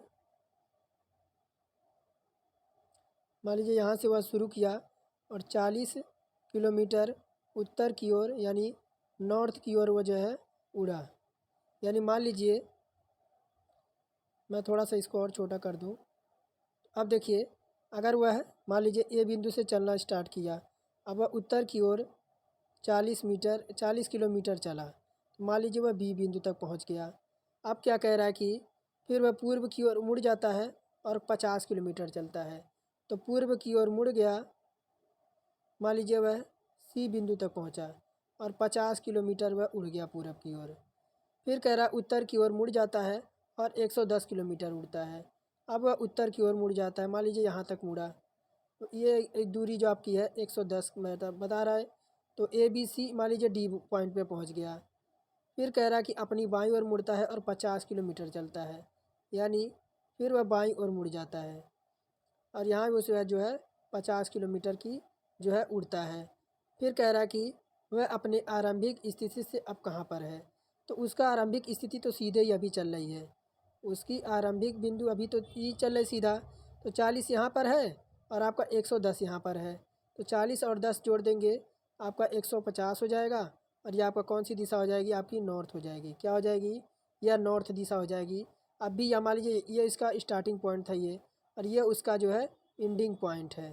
तो ये वाली जो दिशा हो जाएगी आपकी 40 इधर है, 110 इधर है, तो आपका 50 किलोमीटर 150 किलोमीटर उत्तर दिशा। कह रहा है कि दिए गए समीकरण को संतुलित करने के लिए किन दो चिन्हों को आपस में परस्पर बदल देना चाहिए। तो मैं बात करूं तो देखिए हम विकल्प सी लेंगे, बाकी इनको आप जो है आप बाकी विकल्प है इनको आप खुद चेक कर सकते हैं। तो आपको समय बर्बाद क्यों करना, मैं विकल्प सी नंबर से आपको बताता हूँ। अब अगर चिन्हों को परिवर्तित बदल दें तो देखिए आपका क्या है, तो 784 है, 784 है, माइनस का हो जाएगा आपका 4 और प्लस का 18 हो जाएगा और गुणे आपका 16 हो जाएगा और भागा 84 हो जाएगा। अब बराबर में हमारा क्या हो जाएगा, 400 आ जाएगा। अब देखिए अब चिन्ह परिवर्तित कर देते हैं, तो 784 भागा क्या हो जाएगा, तो 4 हो जाएगा और प्लस का 18 हो जाएगा और गुणे का 16 हो जाएगा और माइनस का 84 हो जाएगा। अब बराबर में हमारा 400 हो जाएगा। अब देखिए तो अगर हम 4 से इसको काटते हैं, 4 से काटते हैं तो आपका 4 एकम 4 और बचेगा कितना, तो आपका 18 हो जाएगा। 4 एकम 4 तो आपका कितने यानी 96 से आपका हो जाएगा, 96 बार में आपका कट जाएगा, 96 बार में कट जाएगा। और प्लस का 8 48 यानी 288 आपका ये हो जाएगा गुणा करने पर। अब माइनस का क्या हो जाएगा, माइनस का 84 हो जाएगा, बराबर का आपका 400 100 हो जाएगा। अब देखिए 196 और 288 को जो हम ऐड करेंगे तो ये आपका हो जाएगा 484। 484 पे माइनस का हम कर देते हैं 84, अब बराबर आपका हो जाएगा 400। अब जब 484 में से 84 घटाएंगे तो आपका 400 आ जाएगा, और इधर तो आपका 400 ही है। यानी हमारा विकल्प नंबर सी जो है संतुलित करने के लिए बराबर है, यानी ये हमारा सत्य कथन है। आगे देखिए, कह रहा है कि 12 खिलाड़ियों वाले एक दल की औसत आयु जो है 23 वर्ष है। 12 खिलाड़ियों वाले 12 प्लेयर वाले 12 प्लेयर वाले जो आपकी आयु औसत है वह कितना दे रखा है, 23 दे रखा है। अब फिर कह रहा है कि यदि प्रशिक्षु की आयु में शामिल की जाती है तो औसत आयु 2 वर्ष बढ़ जाती है, तो प्रशिक्षक की आयु 2 वर्षों में कितनी होगी। अब देखिए 12 खिलाड़ियों की जो आपकी 12 प्लेयर की जो आपकी टोटल आयु आ जाएगी, तो 23 का हम 12 में सीधे मल्टीप्लाई करा देंगे, 3 दूना 6 यानी 276 ये आपका हो जाएगा। अब प्रशिक्षु को शामिल करने की अगर 2 औसत आयु देखें तो 2 वर्ष आपकी अधिक बढ़ जाती है, तो 23 से आपकी कितनी हो जाएगी, 23 से आपका बढ़कर ये आपकी 25 हो जाएगी, 25 हो जाएगी। अब हम सीधे क्या करेंगे, 25 में देखिए 25 में हम 13 का मल्टीप्लाई करा देंगे, तो 5 तियाँ 15 यानी 325 हो जाएगी, 325 है, 25 और 13 का मल्टीप्लाई कराने पे। अब सीधे क्या करेंगे, 325 आपका आ गया, अब हम क्या करेंगे 276 को माइनस कर देंगे। अब 325 में से देखिए 325 में से हम 276 को माइनस कर देंगे, तो देखिए कितना आ जाएगा आपका, इधर 9 हो जाएगा, ये तो आपका कट जाएगा, 11 में से आपका जाएगा तो आपका 49 हो जाएगा। कितना आ जाएगा, विकल्प सी को हम करेक्ट कर देंगे, ये हमारा जो है आयु वर्षों में कितनी हो जाएगी, 49 वर्ष हो जाएगी। आगे देखिए, कह रहा है कि एक प्रतिष्ठित कंपनी ने उम्मीदवारों को साक्षात्कार के लिए बुलाया है और उनके डेटा को दिए गए वेन आरेख द्वारा प्रदर्शित किया गया है। वृत्त एक प्रतिष्ठित संस्थान से एमबीए उम्मीदवारों को प्रतिनिधित्व करता है। तो जो आपका वृत्त है, वृत्त वृत्त जो है आपका, देखिए यहाँ कह रहा है कि एमबीए उम्मीदवारों को प्रतिनिधित्व करता है। त्रिकोण 10 से अधिक वर्षों के अनुभवी वाले उम्मीदवारों को प्रतिनिधित्व करता है। आयत मेहनती उम्मीदवारों को प्रतिनिधित्व करता है, और जो वर्ग 40 और 50 की आयु वाले वर्ग के उम्मीदवारों को प्रतिनिधित्व करता है, यानी जो आपका वर्ग है ये वाला। और कह रहा आरेख में दिए गए नंबर उस विशेष श्रेणी के व्यक्तियों की संख्या को दर्शाता है। तो कंपनी ने अंतिम साक्षात्कार के लिए उन्हें बुलाया जो केवल उपयुक्त सभी मानदंडों को पूरा कर सकते हैं। तो अंतिम साक्षात्कार के लिए कितने लोगों को बुलाया गया, तो देखिए थोड़ा सा आपका इधर उधर हो गया है, बाकी आप टेंशन ना लीजिए, मैं आपको कंप्लीट बताऊंगा। तो अब अगर बात करें, देखिए ऐसे केवल आपके, देखिए यहाँ पे आपका देखिए 7 लोग हैं ना, यहाँ देखिए 1 मिनट, देखिए यहाँ पे ऐसे टोटल आपके 7 लोग हैं जो सभी मानदंडों को पूरा करते हैं, यानी 7 आप देख सकते हैं कि 7 आपका सभी में आ रहा है। तो ऐसे को सभी जो है कह रहा है कि ना सभी मानदंडों को पूरा करते हैं, तो 7 ऐसा है जो आपके सभी मानदंडों को पूरा कर रहा है। अब क्या देखिए क्या कह रहा है कि सभी कंप्यूटर मशीन है, क्या कह रहा है कि सभी कंप्यूटर जो हैं, सभी कंप्यूटर जो हैं क्या है, तो मशीन है, सभी कंप्यूटर मशीन है, और कोई टेलीविज़न कंप्यूटर नहीं है, यानी कोई टेलीविज़न जो है वह क्या है, तो कंप्यूटर नहीं है। और क्या कह रहा है कि सभी टेलीविज़न आपके इंस्ट्रूमेंट्स हैं, सभी टेलीविज़न को क्या बता रहा है आपका, इंस्ट्रूमेंट बता रहा है। अब देखिए, अब निष्कर्ष सुनिए क्या कह रहा है कि कह रहा है कुछ इंस्ट्रूमेंट्स मशीन है, तो कुछ इंस्ट्रूमेंट मशीन है, तो आपका ये तो हो नहीं सकता है, तो पहला तो हम गलत हो जाएगा। कह रहा कुछ मशीन कंप्यूटर है, कुछ मशीन कंप्यूटर, ये तो आपका सत्य हो जाएगा। और तीसरा कह रहा है कुछ टेलीविज़न मशीन है, तो टेलीविज़न आपका यहाँ पे, मशीन यहाँ पे है, तो कोई संबंध नहीं है, तो केवल हमारा निष्कर्ष 2 अनुसरण करता है, हम ऑप्शन नंबर ए लगा देंगे। आगे देखिए क्या कह रहा है, कह रहा फिर आपका देखिए कह रहा किसी कूट भाषा में लू मट डेट को देयर आर बेज लिखा है, तो अब देखिए यहाँ पे आपका, यहाँ देखिए लू आपका है और यहाँ पे आपका बेल है। लू हो गया, बेल हो गया। अब देखिए, अब यहाँ पे फिर देखिए आपका लू कहाँ पर है, तो एक लू आपको यहाँ मिल रहा है और बेल आपको यहाँ मिल रहा है। अब फिर क्या है आपको, देखिए बाई आपको यहाँ दिख रहा है, बाई भी आपका यहाँ पर है और बाई आपका यहाँ पर भी है।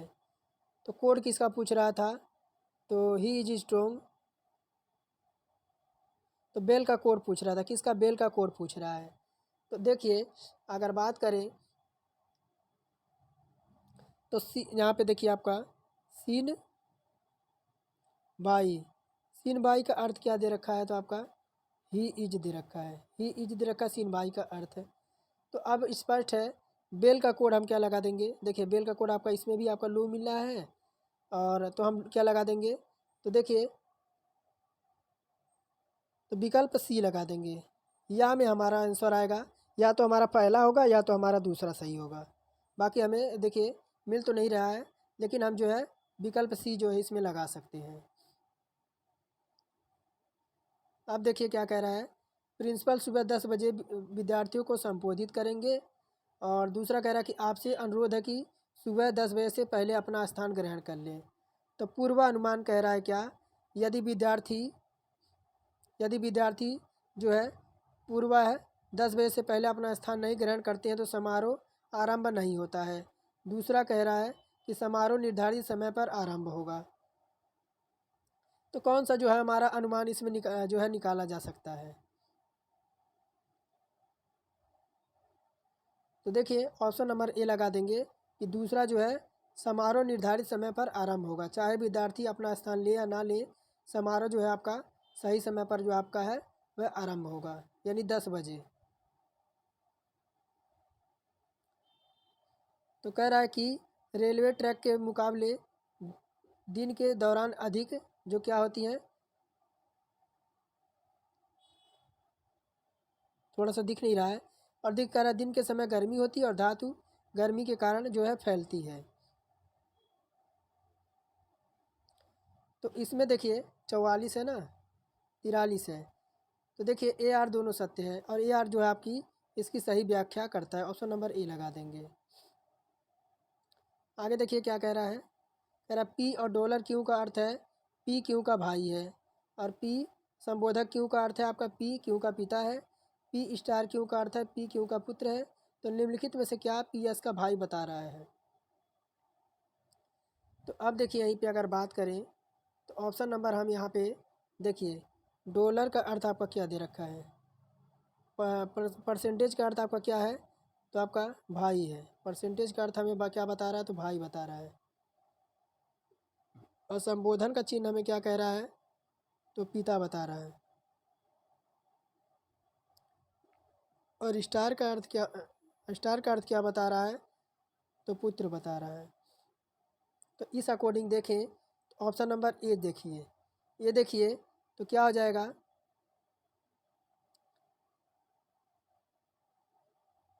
ये क्या हो जाएंगे, तो देखिए ये भाई भाई हो जाएंगे, क्या हो जाएंगे, ये भाई भाई हो जाएंगे, भाई भाई हो जाएंगे। और ये देखिए क्या हो जाएगा, इसका पुत्र हो जाएगा और ये क्या हो जाएगा, इसका पिता हो जाएगा। तो ऑप्शन नंबर ए जो है हमारा करेक्ट हो जाएगा। पी एस का क्या लगेगा, पी जो है लगेगा, देखिए पी लगेगा जो वह एस का भाई लगेगा। अब देखिए 45 नंबर कह रहा है उस आकृति को आपको चुनना है जो वो बाकी आकृतियों से अलग है।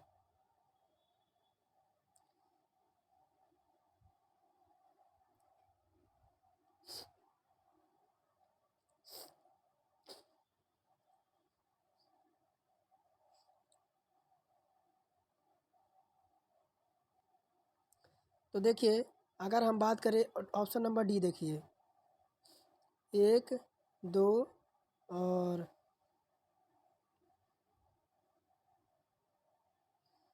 ई, देखिए इसमें आपके 3 स्वर इसमें है, ई है, आई है, ओ है और ई है। फिर इसमें देखिए आई है, ओ है और ई है। इसमें भी आपके 3 हैं। इसमें देखिए ई आई है, ई है और आपका ओ है। इसमें भी 3 है और इसमें देखिए आपका आई है और आई है और ई है, इसमें आपके दो हैं। तो ऑप्शन नंबर ए जो आपका हो जाएगा ना, तो सभी आकृतियों से आपका भिन्न हो जाएगा, क्योंकि इसमें आपके दो स्वर हैं। ये क्या है, तो आपके स्वर हैं।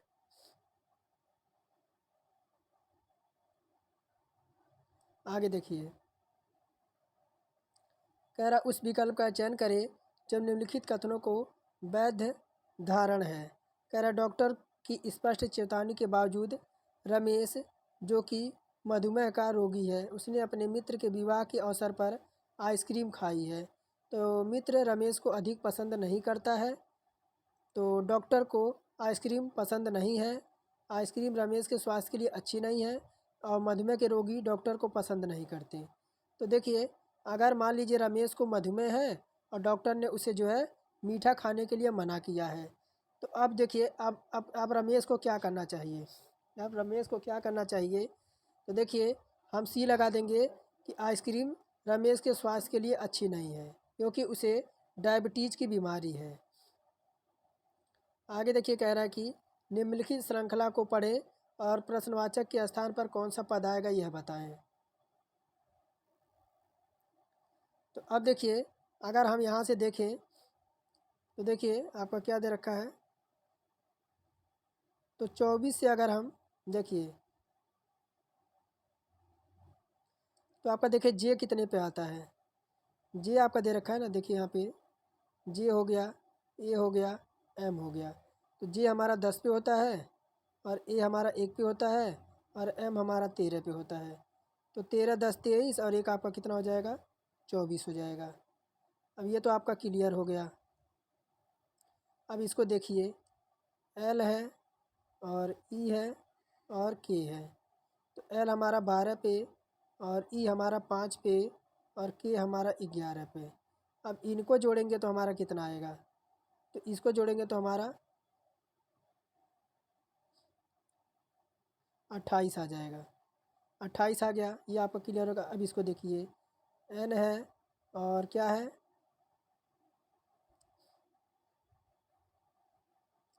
28 आ गया ना। अब इसको देखिए, अब यहाँ से देखिए, इसको छोड़ दीजिए, यहाँ देखिए,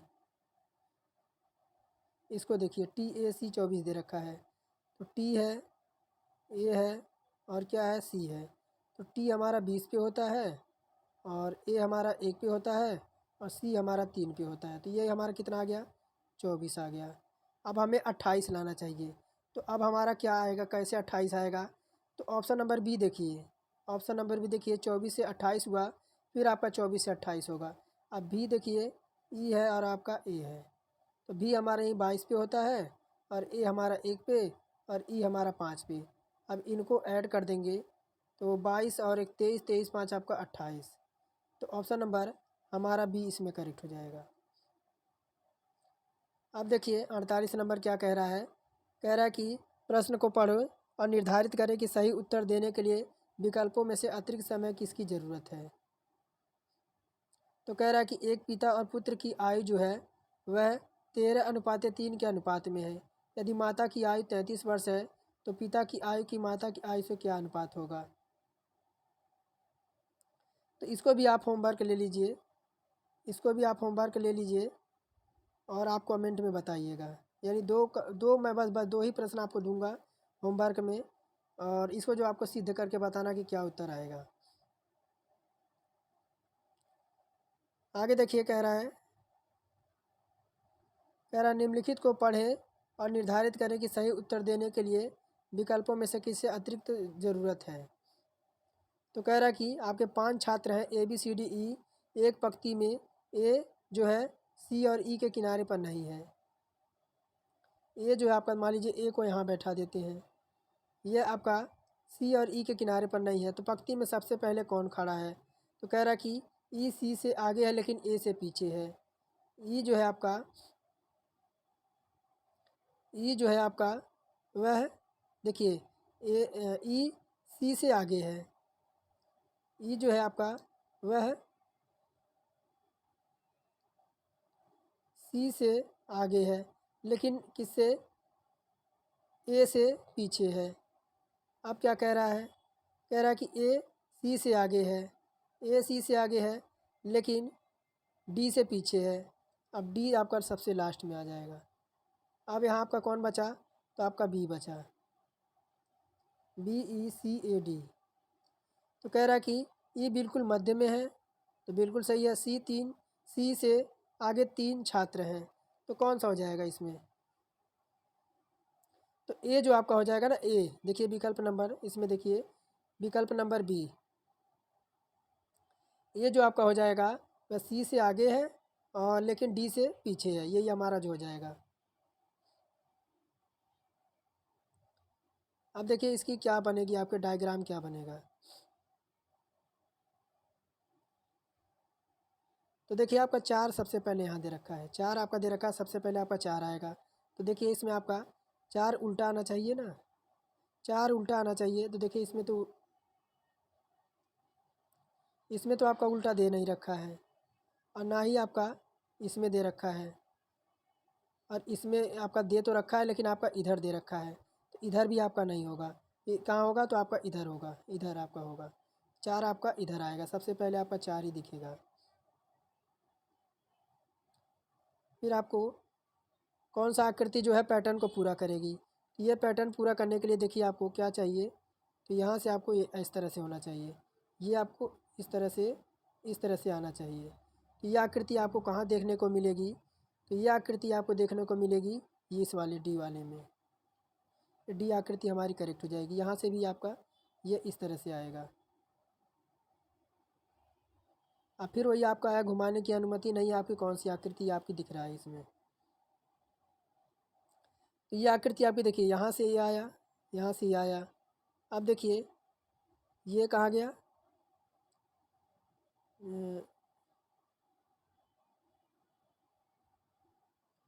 तो ये देखिए आपका ये यहाँ से यहाँ गया,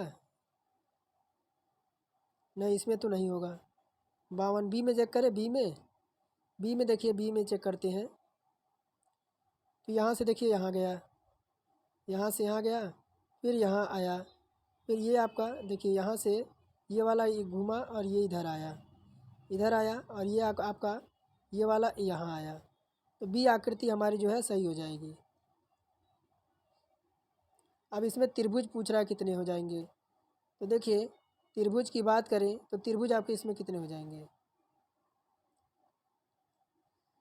तो 4 तो आपके ऐसे ही दिख रहे हैं, 1 2 3 4, 4 तो ऐसे हो गए, एक 5 हो जाएगा, एक आपका 6 हो जाएगा, एक 7, एक आपका 8 हो जाएगा। तो 8 इधर, 8 इधर, और 1 2 3। अब बताइए किस में होना चाहिए, इसमें कितना होना चाहिए, तो इसमें जो आपका हो जाएगा टोटल 30 त्रिभुज हो जाएंगे। कितने टोटल आपके 30 त्रिभुज बनेंगे। कह रहा कौन सी उत्तर आकृति टुकड़ों से बनी है, यानी इन टुकड़ों से कौन सी उत्तर आकृति बनेगी। देखिए ये वाली आकृति आप देखिए, ये जो आपका त्रिभुज की तरह है, ये तो आपका ये वाली है। अब ये वाली आकृति देखिए, ये वाली आकृति आपकी कौन सी है, तो ये है, एक तो ये हो जाएगी, और ये वाली जो आकृति हो जाएगी ये हो जाएगी, और ये वाली आकृति आपकी ये वाली हो जाएगी। बी ऑप्शन करेक्ट कर देंगे। दी गई श्रृंखला में आपको फिर रिक्त पद की उपयुक्त विकल्प चुनना है, तो हम कौन सा विकल्प इसमें रखें। 55 आपका दे रखा है, तो पहले तो हम इसको काउंट कर लें कितना है ये, 1 2 3 4 5 6 7 8 9 10 11 12 13 14 15 16 17 18 19 20 है, 20 है। अब 20 को जो है हम किस में तोड़ देते हैं, तो हम 5 5 में तोड़ देते हैं, 1 2 3 4 5 में तोड़ दें, तो 5 में तोड़ देते हैं, 5 में 1 2 3 4 5, 5 5 में हमने तोड़ दिया। अब इसमें हम कौन सा ऑप्शन रखें, तो हम देखिए हम रखते हैं इसमें सी ऑप्शन रखते हैं।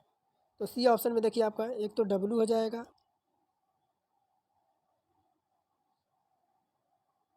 सी ऑप्शन में देखिए आपका क्या हो जाएगा, डब्लू हो जाएगा।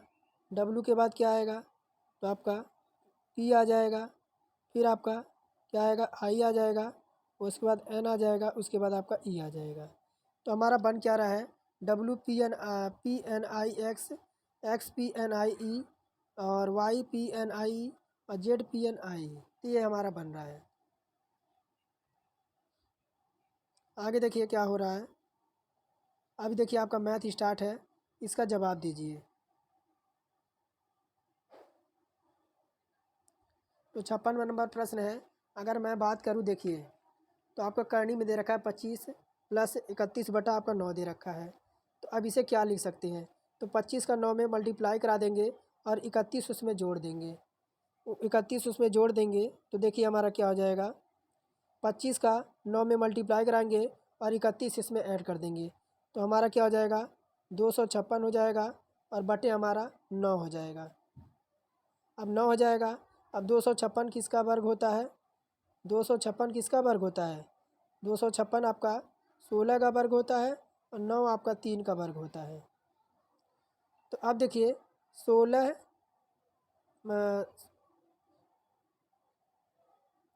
3 पचे 15, 3 पचे 15 यानी देखिए एक ही में आ रहा है ऑप्शन नंबर बी में। 3 पचे 15 ये आपका हो जाएगा 5 सही 1/3 हो जाएगा। विकल्प नंबर बी ऑप्शन करेक्ट हो जाएगा। फिर आपको देखिए क्या कह रहा है, आपका देखिए 5/9 पे आपको 5x-9 और 9/5 पे आपका 9-x5 दे रखा है। तो अब देखिए इसको क्या करेंगे, आपका क्या दे रखा है, 5/9 और आपका दे रखा है 5x-9 बराबर, इसको जो है पलट देंगे, 5/9 हो जाएगा और आपका 5 - 9x हो जाएगा। अब देखिए क्या करेंगे, तुलना कर देंगे, दोनों की तुलना कर देंगे तो आपका क्या हो जाएगा, 5x हो जाएगा और माइनस का 9 हो जाएगा। क्योंकि आपकी ये दोनों बराबर हैं, दोनों बराबर हैं तो क्या हो जाएगा, 5 - 9x हो जाएगा। अब क्या हो जाएगा, इधर देखिए अब x को एक तरफ ले लेंगे तो देखिए ये हो जाएगा आपका 5x और प्लस का 9x और बराबर आपका, फिर आपका इधर किधर हो जाएगा, तो 9 इधर आपका हो जाएगा 14, 9×5 = 14 हो जाएगा। अब 14 इधर हो गया, 14x इधर हो गया और 14 इधर हो गया। अब x बराबर क्या हो जाएगा, 14/14 हो जाएगा। अब ये कट जाएगा तो x बराबर आपका 1 आ जाएगा। ऑप्शन नंबर बी हमारा इसमें करेक्ट हो जाएगा।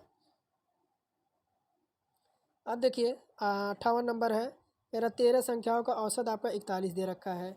यदि उनमें से प्रथम संख्या 6 का औसत 21 तथा अंतिम संख्या औसत 44 है तो सातवीं संख्या आपकी क्या होगी, यह पूछ रहा है। अब देखिए सातवीं संख्या निकालने के लिए क्या करेंगे,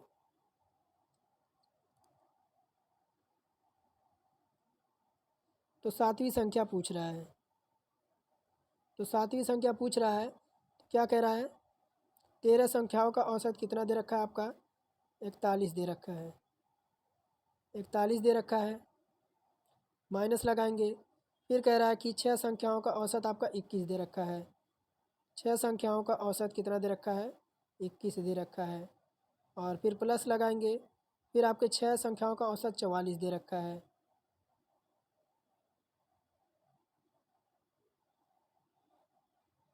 अब देखिए क्या हो जाएगा,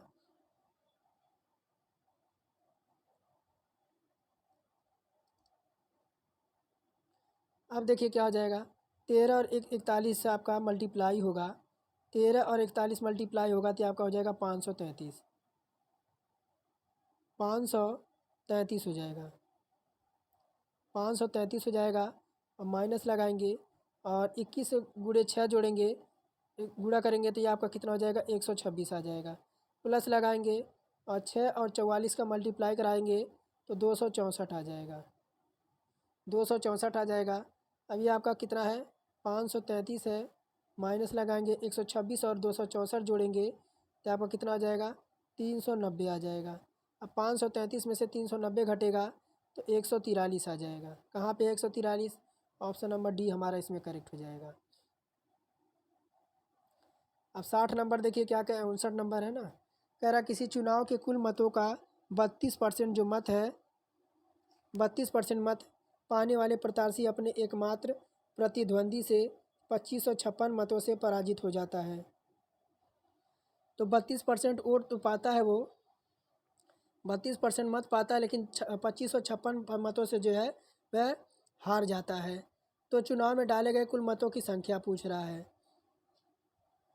तो अब देखिए, अगर कुल मतों की आवश्यक संख्या देखें तो कितना है आपका 2556 है ना, 2556 है, गुणे कर देंगे 100, गुणा कर देंगे 100 और अगर वो देखिए अब 100 में से वह कितना मत पाया है, तो 32 मत पाया है, 32 मत पाया है, तो हम -32 भी यहाँ लगा देंगे। तो अब देखिए क्या हो जाएगा, ये आपका हो जाएगा 2556 और गुणा हो जाएगा 100। अब बटे में आपका हो जाएगा, जब 32 में से आपका 100 में से 32 घटेगा तो आपका 68 आ जाएगा, 68 और माइनस का 32। अब देखिए 2556 गुणे 100 और 68 में से आपका 32 जाएगा तो आपका 36 हो जाएगा। अब इसको काटेंगे, इसको काटेंगे तो देखिए आपको काटना पीटा तो आता होगा, मैं डायरेक्ट बताता हूँ आपको। 7100 हमारा आ जाएगा। 71 देखिए ऑप्शन नंबर बी विकल्प में है। अब 60 नंबर प्रश्न देखिए क्या कह रहा है, यदि आपका 1/9y बटे 19-3y बराबर आपका 5/8 है तो y का मान पूछ रहा है। ऐसे प्रश्न को लगाने के लिए तिर्यक मल्टीप्लाई कराते हैं। तिर्यक मल्टीप्लाई में 8 एकम आपका 8 हो जाएगा, 8 एकम आपका 8 हो जाएगा, माइनस का 8 नवा 72 वाई हो जाएगा और बराबर इधर देखिए 19 बचे आपका 95 हो जाएगा, माइनस का 5 या 15 वाई हो जाएगा, 15 वाई हो जाएगा। अब देखिए माइनस का 72 वाई इधर लाते हैं, वाई को एक साइड कर लेते हैं तो माइनस का 72 वाई आपका इधर आ जाएगा और ये आपका 15 इधर आपका आएगा तो आपका प्लस में हो जाएगा, इधर का आके आपका 15 का वाई हो जाएगा। अब जो आपका इधर है 8 और 95, देखिए 95 तो आपका ऐसे ही रहेगा और माइनस था आपका इधर ना, तो 8 इधर आके माइनस हो जाएगा। तो अब देखिए क्या हो जाएगा, माइनस का 72 में से आपका 15 वाई जाएगा तो ये आपका 57 वाई आ जाएगा, 57 वाई हो जाएगा। अब 95 में से आपका 8 जाएगा तो आपका हो जाएगा 87, 87 हो जाएगा। अब वाई का मान चाहिए तो वाई को हम इधर लाएंगे तो आपका माइनस का 87 बटा आपका क्या हो जाएगा 57 हो जाएगा, 57 हो जाएगा। अब वाई बराबर क्या आ जाएगा तो 29 बटे आपका 19 हो जाएगा, वो भी माइनस का आपका आएगा। तो देखिए कहाँ पर आपका दे रखा है, बी ऑप्शन में है, बी ऑप्शन हमारा करेक्ट हो जाएगा। अब कह रहा है 18 और 24 का मध्य अनुपाती क्या होगा। तो मध्य अनुपाती क्या होता है, तो मध्य अनुपाती में देखिए हम इसे अंडर रूट में ले लेंगे, इसे क्या करेंगे, इसे अंडर रूट में ले लेंगे। 18 है और गुणे 24 है, 18 गुणे 24 है। अब देखिए क्या हो जाएगा, यह निकल जाएगा 3 देखिए ये आपका निकल जाएगा 3 अंडर रूट का 2 हो जाएगा और गुणे ये आपका निकल जाएगा 2 अंडर रूट 6 से। तो अब देखिए क्या हो जाएगा, 3 दूना 6 और 6 दूना 12, ये आपका जुड़ेगा तो 3 दूना 6 हो जाएगा और 2 और 6 का मल्टीप्लाई होगा तो आपका 12 आ जाएगा, 6 अंडर रूट 12 हो जाएगा।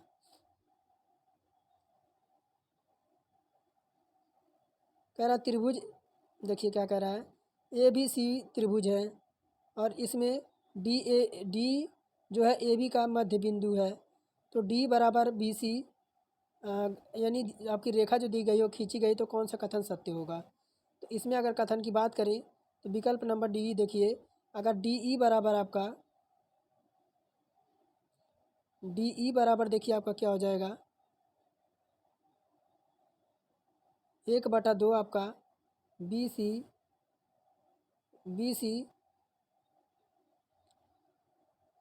और बी सी आपका क्या हो जाएगा तो BC बराबर देखिए आपका हो जाएगा 1/2 और गुणे आपका 4 हो जाएगा। तो ये 2 से आपका कटेगा या आपका, तो कितना आ जाएगा 2 सेंटीमीटर आ जाएगा। तो हम डी इसमें हम सत्य मान सकते हैं, डी हमारा सत्य इसमें हो जाएगा। अब देखिए कह रहा है यदि 21 वस्तुओं का क्रय मूल्य 18 वस्तुओं के मूल्य के बराबर है तो सौदे में प्रस्तावित लाभ क्या होगा। अब 21 आपका दे रखा है, क्या दे रखा है 21 माइनस 18 कर देंगे, 21 माइनस का 18 हो जाएगा एक ब्रैकेट में, और पूरा 100% निकालेंगे इसका। एक मिनट देखिए कितना है 21 है माइनस का 18 हो जाएगा, ब्रैकेट आपका हो जाएगा, और 18 पे हमें चाहिए और इंटू में हम 100 कर देंगे। तो 21 में से 18 जाएगा तो आपका 3/18 हो जाएगा, और ये आपका 100 हो जाएगा। 3 से काटेंगे 3 छक्के 18 हो जाएगा। अब 6 से जब 100 में भाग देंगे तो आपका आ जाएगा 16 सही 2/3%। ये देखिए विकल्प नंबर बी। आगे देखिए 64 नंबर क्या कह रहा है। एक कार दिल्ली से मेरठ 80 किलोमीटर प्रति घंटा गति से जाकर 100 किलोमीटर प्रति घंटे से वापस लौटती है, तो संपूर्ण यात्रा की जो है औसत गति आपको ज्ञात करना है। तो औसत गति आपका कितना दे रखा है, तो जो है एक कार जो है मेरठ से 80 किलोमीटर प्रति घंटे से जाकर जो है, तो देखिए 2 औसत आपका दे रखा है, तो 100 हो जाएगा आपका, और एक आपका कितना दे रखा है, एक आपका 80 दे रखा है, और बटे देखिए इन दोनों को जोड़ देंगे 80 और 100 और 80 को जोड़ देंगे, तो ये कितना हो जाएगा 2, और 100 का 80 में मल्टीप्लाई होगा तो ये आपका हो जाएगा 8000, और बटे में आपका हो जाएगा 180, 180 हो जाएगा। तो यह कितना आपका आ जाएगा, तो एक जीरो से एक जीरो कट जाएगा, 2 से कटेगा 2 9 18, और ये आपका कटेगा 9 9 9 8 72, यानी आपका 8 आ रहा है ना। तो देखिए विकल्प नंबर सी को लगा देंगे, विकल्प नंबर सी ऑप्शन करेक्ट हो जाएगा। आगे देखिए 65 नंबर क्या कह रहा है। एक बैंक के ब्याज दर में 2 से 4% की वृद्धि होने से यदि मूलधन आपका 100 कम करने से साधारण ब्याज की रकम पहले के बराबर मिलती है, तो बताइए पहले मूलधन क्या था। तो मान लेंगे देखिए पहले मूलधन मान लेंगे क्या हो जाएगा, पहले मूलधन x हो जाएगा। अब x का क्या निकालेंगे, x का हम निकालेंगे 2%, x का 2% निकालेंगे तो क्या हो जाएगा x माइनस 1000 का 4% का 4% निकालेंगे, 4% निकालेंगे तो ये हो जाएगा आपका 2x बराबर 4x और माइनस का क्या हो जाएगा आपका 4000 हो जाएगा, 4000 हो जाएगा। अब क्या हो जाएगा 2x बराबर क्या हो जाएगा, 2x बराबर आपका 4000 हो जाएगा, 4000 हो जाएगा। x बराबर क्या हो जाएगा आपका 2000 हो जाएगा, x बराबर 2000 आ गया। तो देखिए 2000 ऑप्शन नंबर बी में है। 66 कह रहे हैं 5 संख्याओं का औसत 9 है और 5 संख्याओं में 3 संख्याओं का औसत 7 है, तो अन्य 2 संख्याओं का औसत क्या होगा। तो 5 संख्याओं का जो आपका योग दे रखा है, देखिए यहाँ पे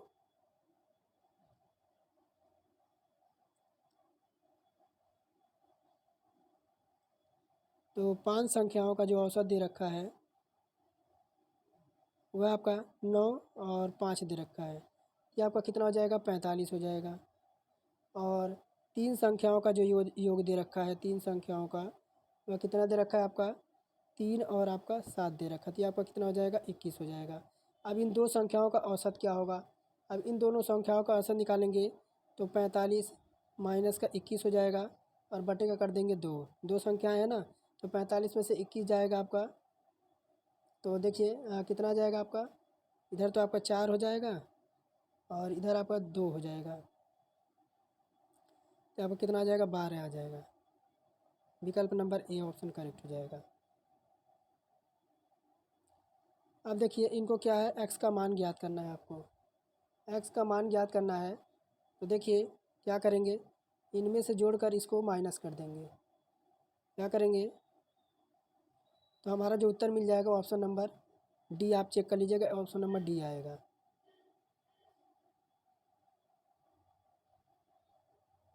कह रहा 6 वर्ष पहले कमल और सुरेश की आयु का अनुपात 6:5 था, तो 4 वर्ष ही आपका 4 है। 4 वर्ष बाद अनुपात जो है 11.10 हो जाता है, तो सुरेश की वर्तमान आयु क्या होगी। तो देखिए कौन है आपका, तो कमल है और सुरेश है, कमल है और सुरेश है।